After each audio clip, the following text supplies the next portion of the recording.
क्या आपके घर में भी भूत प्रेत का साया है?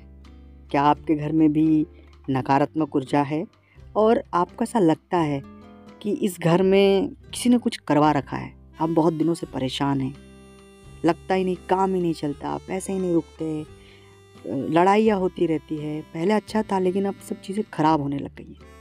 मतलब किसी ने कुछ करवा रखा है, ऐसा आपके मन में अगर लगता है और आपको ऐसा विश्वास है तो ये वीडियो आपके लिए महत्वपूर्ण है। अब आपके घर के बारे में किसी ने कुछ करवा रखा है या नहीं करवा रखा है, और अगर करवा रखा है तो हम कैसे उससे बाहर आएँ, और नहीं करवा रखा है तो क्या करें।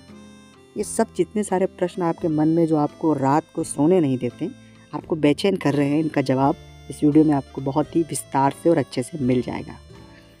जब भी ये प्रश्न हमारे सामने खड़ा होता है तो सबसे पहली चीज़ होती है कि हम और हमारे हालात ख़राब होते हैं, तभी जाके ये प्रश्न खड़ा होता है।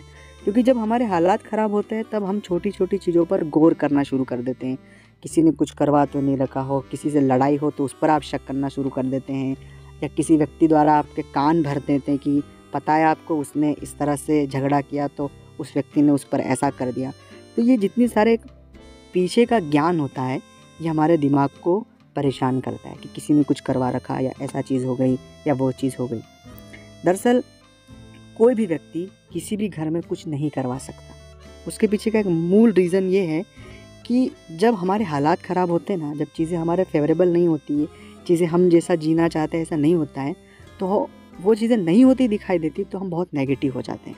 और हम जब नेगेटिव होते हैं तो परिवार के सदस्य भी नेगेटिव हो जाते हैं। और परिवार पता भी नहीं लगता है कि नेगेटिविटी परिवार के सब लोगों पर फैल रही है। एक रोग की तरह होता है वो, क्योंकि वाइब्रेशन जो होता है हमारे आसपास सभी लोगों में मौजूद होता है और उस वजह से पूरे घर का माहौल नकारात्मक हो जाता है। हम अच्छा सोच ही नहीं सकते हैं। घर में छोटी छोटी बातों से तनाव हो जाता है, कोई ना कोई बीमार बना रहता है, और ये सब चीज़ें राहु के अंतर्गत आती है। राहु बिल्कुल ब्लैंक कर देता है।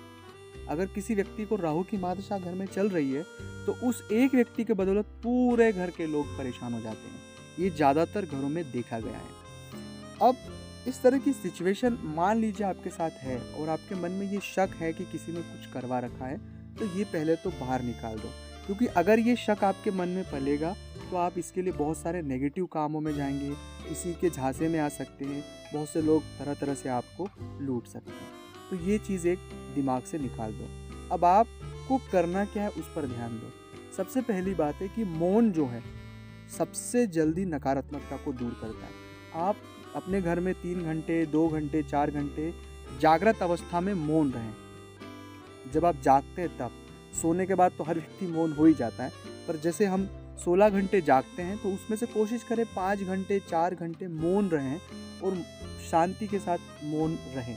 तो उस मौन से घर में शांति स्वाभाविक रूप से स्थायी रूप से आना शुरू हो जाएगी। दूसरी बात है बजरंग बाण का पाठ और हनुमान चालीसा का पाठ। अगर कुछ इस तरह की नकारात्मक ऊर्जाएं होती हैं तो भूत पिशाच निकट नहीं आवे, महावीर जब नाम सुनावे, ये चौपाई हनुमान चालीसा में आती है। तो अब हनुमान चालीसा का, बजरंग बाण का, घर में रामायण का पाठ करें, गीता का पाठ करें और रेगुलर करें, रोज करें।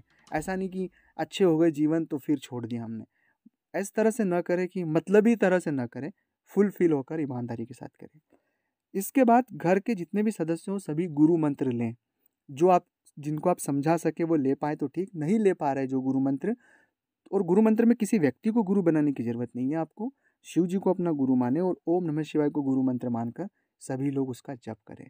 आप इन सब चीज़ों को फॉलो करेंगे, 8 से 10 दिन में आप खुद इनके फायदे महसूस करेंगे।